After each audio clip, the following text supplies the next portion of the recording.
Historia de un alma. Santa Teresa del Niño Jesús.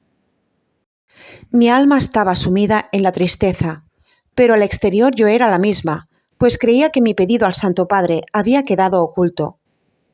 Pronto me convencí de lo contrario. Habíamos quedado en el vagón solas Celina y yo. Los demás peregrinos habían bajado al restaurante aprovechando unos minutos de parada.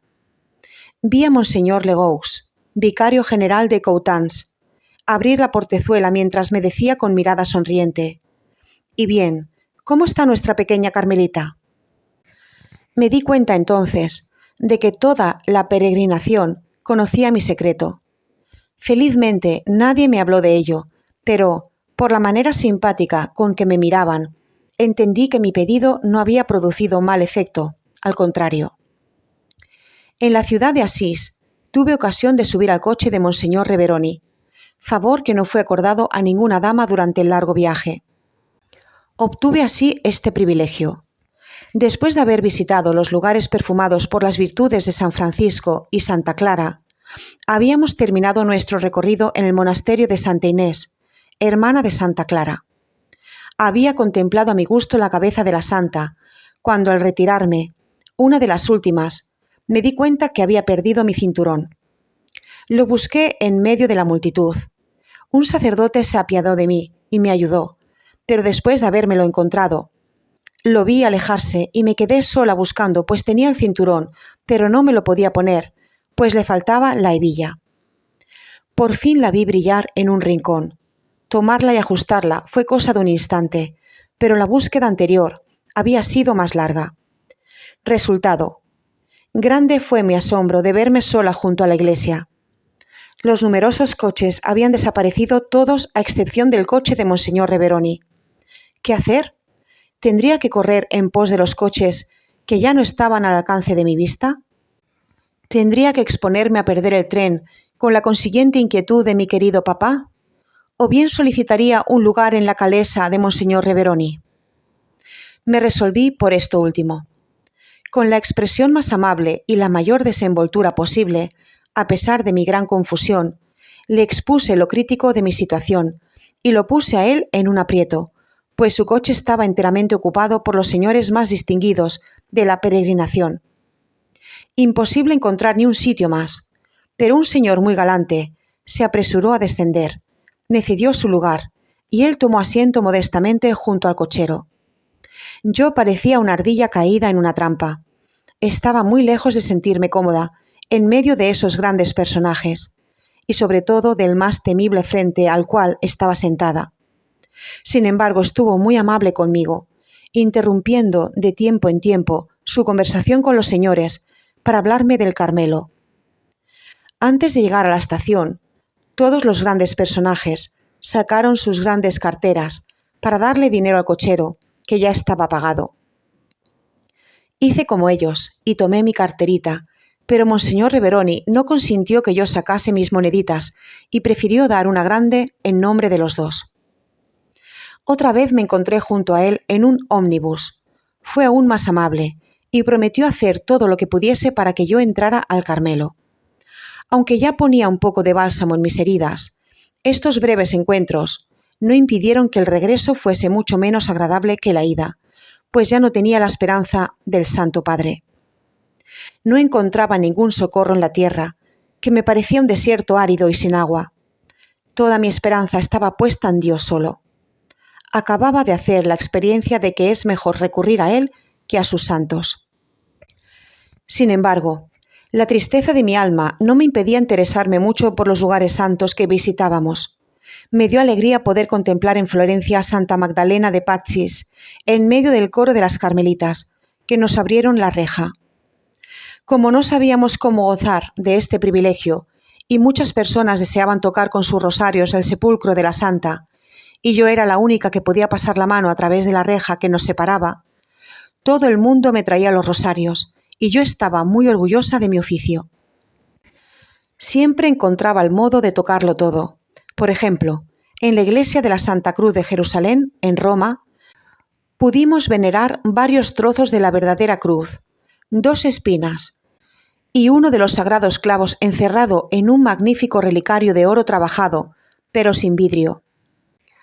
Al venerar la reliquia, me ingenié para deslizar mi dedo peñique en uno de los agujeros del relicario y pude tocar el clavo que había sido bañado por la sangre de Jesús. Verdaderamente era demasiado atrevida. Felizmente, Dios, que ve el fondo de los corazones, sabe que mi intención era pura y que por nada del mundo hubiera querido desagradarle.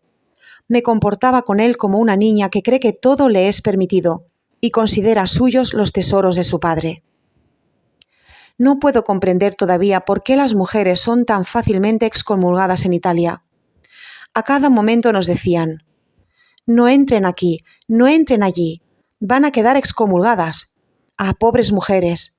¡Qué desgraciadas son! Sin embargo, aman a Dios en número mucho mayor que los hombres, y durante la pasión de nuestro Señor, las mujeres se mostraron más valientes que los apóstoles, ya que no se intimidaron ante los insultos de los soldados y osaron enjugar la faz adorable de Jesús. Por eso, sin duda, permite Él que su lote en la tierra sea el desprecio, puesto que lo eligió también para sí.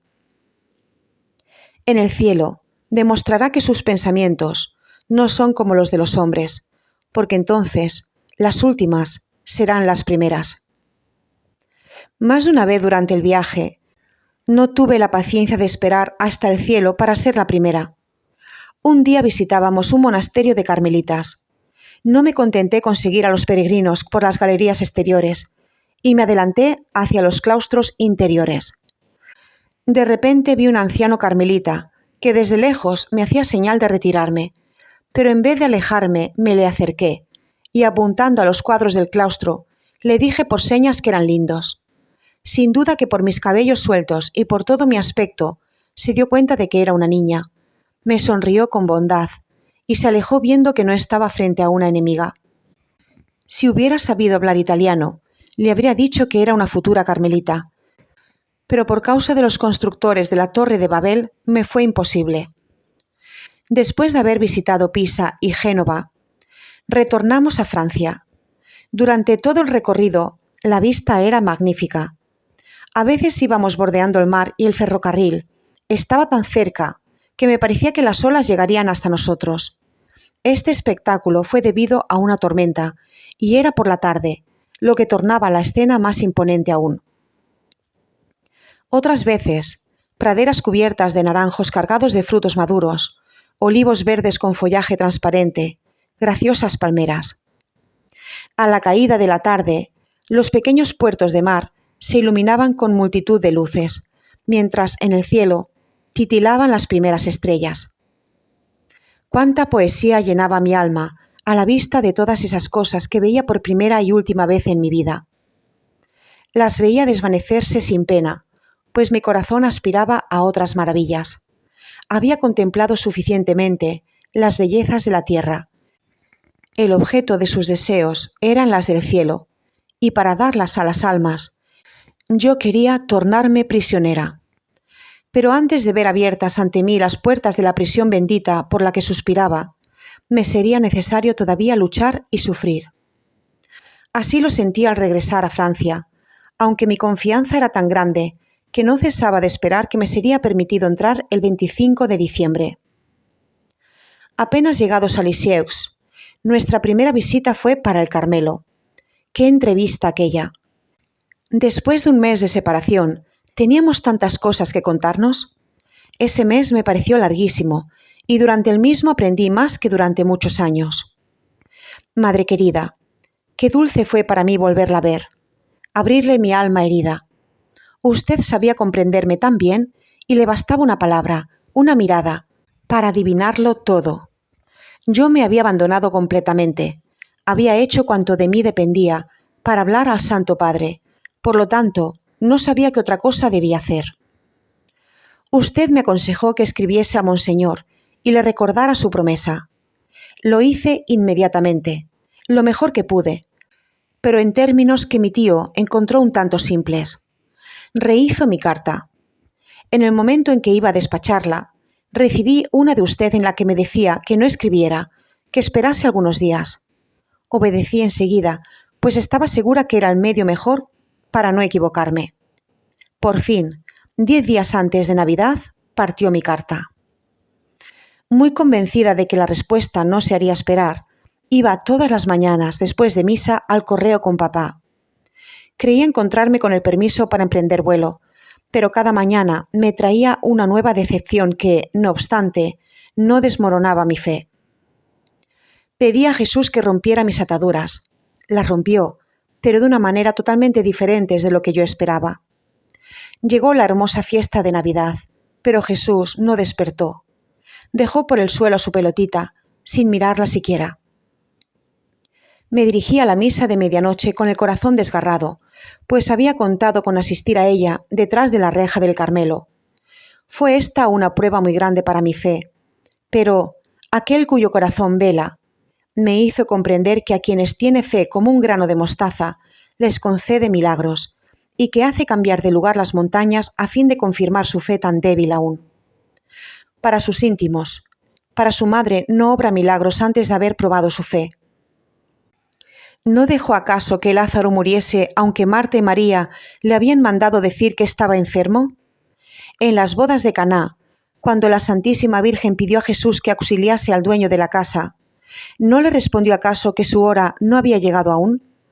Pero después de la prueba, qué grande fue la recompensa. El agua se convirtió en vino. Lázaro resucita. Así obró Jesús con su Teresita. Después de haber probado por mucho tiempo, colmó todos los deseos de su corazón. En la tarde de esta fiesta radiante que para mí había transcurrido en la aflicción, fui a ver a las carmelitas. Grande fue mi sorpresa cuando, al abrirse la reja, vi un encantador niño Jesús que, en su mano, tenía una pelotita sobre la cual estaba escrito mi nombre. Las carmelitas, en lugar de Jesús demasiado pequeño para hablar, me cantaron un canto compuesto por mi madre querida. Cada palabra derramaba en mi alma muy dulce consuelo. Jamás olvidaré esta delicadeza maternal que siempre me colmó de las más exquisitas ternuras. Les agradecí con lágrimas de alegría y luego les conté la sorpresa que Celina me había preparado para cuando regresamos de la misa de medianoche.